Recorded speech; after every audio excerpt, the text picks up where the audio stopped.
साथियों नमस्कार, स्वागत है आपका फील्ड स्टडी मंत्रा यूट्यूब चैनल पे। साथियों, यूपी ट्रिपल एस सी लेखपाल भर्ती जो आपकी लगभग पूरी होने जा रही है। देखो, अब इसके बारे में जो मैं बताना जा रहा हूँ, जैसे 7,897 लेखपालों को ज्वाइनिंग का जो मैटर था, उसको राजस्व परिषद ने क्लैरिफाई किया था कि एक ही दिन सबके नियुक्ति पत्र वितरित किए जाएंगे। जो ऑफिशियल लेटर है उसके अकॉर्डिंग अभी मैं दिखाऊंगा।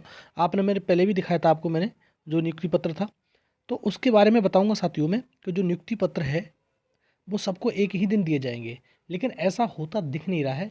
कहीं कहीं बहुत सारे जिलों में अभी तहसील आवंटन नहीं हुआ है, जिले भी आवंटन नहीं हुए हैं, और कहीं कहीं नियुक्ति पत्र भी बट गए और लोग मतलब ज्वाइनिंग पे भी चले गए। ठीक है साथियों, ऐसा भी हो रहा है। लेकिन ऐसा कैसे हो रहा है समझ में नहीं आ रहा। सबसे पहले ऑफिशियल लेटर आपको जो पहले मैंने दिखाया था वो दोबारा से दिखाता हूँ।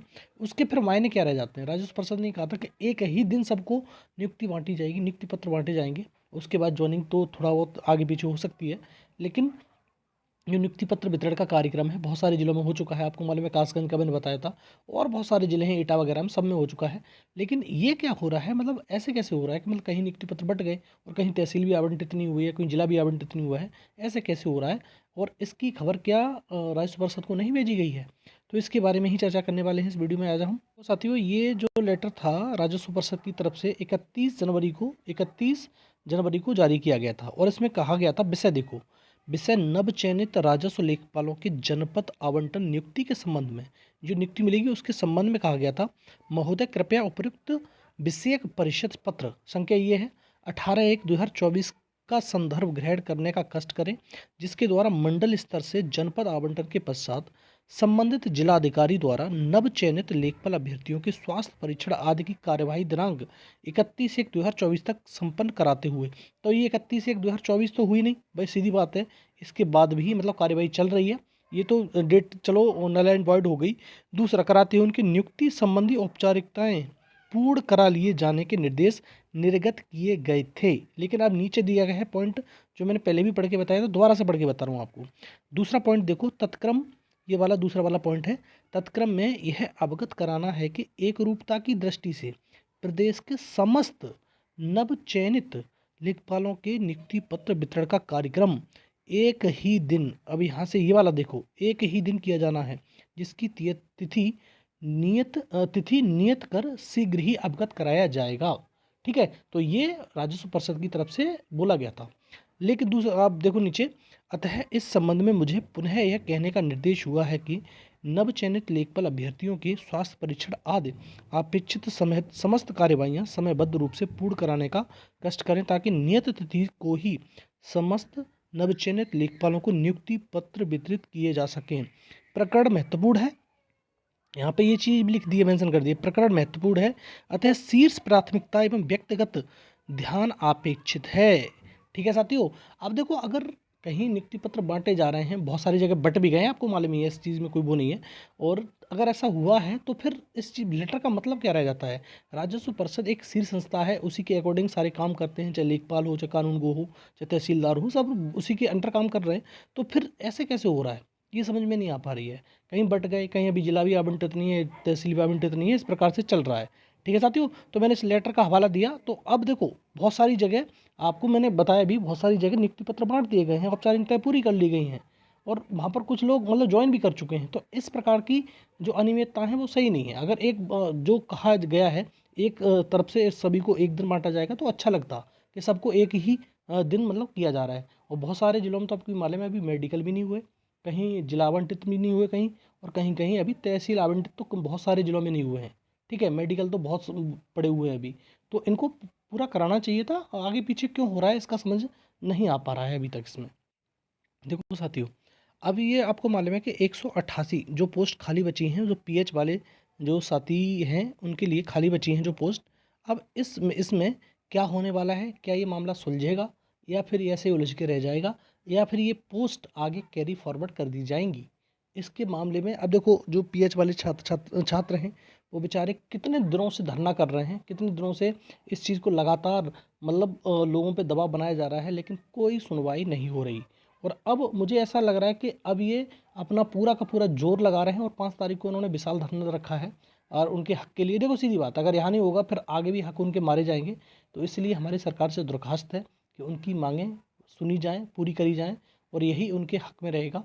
आप पहले से ही किसी कोई नोटिफिकेशन निकाला जाए तो उसमें एकदम क्लेरिफाई कर दो कि ये लोग एलिजिबल नहीं है, तो उनको भी दुख नहीं होगा। आज लास्ट स्टेज पे आके छूटेगा तो अच्छा नहीं लगेगा। ठीक है साथियों, तो 188 पोस्टों का जो मामला है वो ज़रूर सुलझना चाहिए, ये हमारी आशा है और इच्छा भी है। दूसरा साथियों, देखो वेटिंग लिस्ट की मैंने कई बार बता चुका हूँ। वेटिंग लिस्ट के मामले में, वेटिंग लिस्ट का मामला कम से कम अभी 3 महीने बाद भी क्लियर हो पाएगा कि कितने लोगों ने ज्वाइन नहीं किया है लेखपाल भर्ती में। ठीक है साथियों, अभी तो क्या है, सिर्फ अभी ज्वाइनिंग चलेगी, ज्वाइनिंग मिलेगी सबको, सब जिलों में, जैसे 75 जिले हैं यूपी के, सारे जिलों में ज्वाइनिंग मिलेगी। उसके बाद जो डाटा होगा, जो ज्वाइन नहीं करेगा, जैसे ज्वाइन करने के, जैसे आज मतलब मान लो कि आज है तुम्हारी 2 तारीख, 2 फरवरी, 2 फरवरी से 1 महीने का समय दिया जाता है कि 1 महीने तक जो भी ज्वाइन करेगा कर लेगा।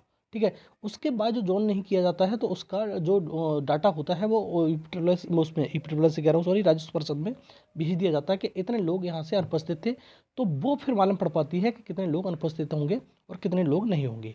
और मैं एक आपको मोटा मोटा डाटा बता देता हूँ, 800 से लेकर 1200 लोग अगर ईपीट्रिपल राजस्व परिषद इस चीज़ की वेटिंग लिस्ट निकलवाता है ईपीट्रिपल आयोग से, तो 800 से लेकर 1200 लोगों का भला हो सकता है।